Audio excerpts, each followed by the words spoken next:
गोबर जो है ये कंचन बन चुका है, सोना बन चुका है कि आज ये गोबर ऑनलाइन बिक रहा है। तो ये देखिए मेरे पीछे यहाँ पर एक ढेर है जिसे हम पहले बर्बाद समझते थे, बेकार समझते थे। गोबर गोबर को समझते थे कि किसी काम का नहीं है, और हम जब किसी के लिए कहते थे जो किसी भी उपयोग का नहीं है तो कहते बिल्कुल गोबर हो गया।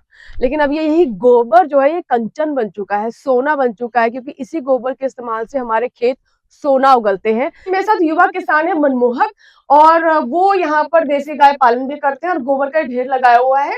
मनमोहक जी बताइए इसके पीछे क्या आपका उद्देश्य है? ये हमारी जैविक खाद तैयार होगी हम्म। जिसको हम अपनी फसलों में प्रयोग करेंगे। अच्छा, तो जैविक खाद से इसके कैसे जैविक खाद कैसे तैयार होगी और कैसे आप इसका उपयोग करेंगे, थोड़ा विस्तार से बताइए। ये अब इकट्ठा ढेर रहेगा। अब बरसात के बाद इसको जब प्रयोग करेंगे तो सड़ चुकी होगी। सड़ने के बाद इसमें अलग से कुछ तत्व आ जाते हैं जो जैविक खाद में बहुत अच्छा काम करते हैं, और इसको हम खेत में अपने इस वाले खेत में डालेंगे। अच्छा, ये खेत जो है हाँ इसमें जी, इसमें इस्तेमाल करेंगे। ये गायों का गोबर है जिसको हम इकट्ठा करते हैं, और इकट्ठे करने के बाद में जब इसको एक साल बाद फिर खेत में फैला के इसी से ऑर्गेनिक खेती कर देते हैं।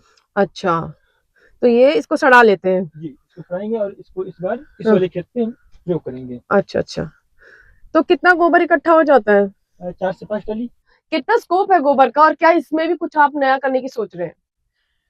जी, नया तो भी इसकी फसल तैयार ही करेंगे, फिर उसके बाद जो भी आगे का होगा देखेंगे करने के लिए।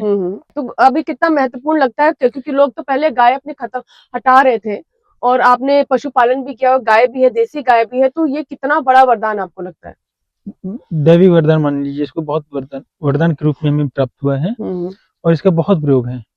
जी, तो देखिए ये गोबर है, और ये साल भर बाद, कुछ महीनों बाद ये सड़ जाएगी, और सड़ने के बाद देखिए आमतौर पर क्या होता है, जो चीजें सड़ जाती है वो बर्बाद होती है। गोबर की खासियत ये भी है कि जब ये सड़ जाता है तो भी इसका प्रयोग में आता ये है। और उपयोगी हो जाता है और खास हो जाता है। और हमारी प्रकृति ने हमें ऐसी ही चीजें दी है, और प्रकृति के साथ जुड़कर इस इकोसिस्टम का हिस्सा बन करके, ना कि इससे टूटकर अगर आप काम करेंगे तो आपको बहुत अच्छा परिणाम मिलेगा।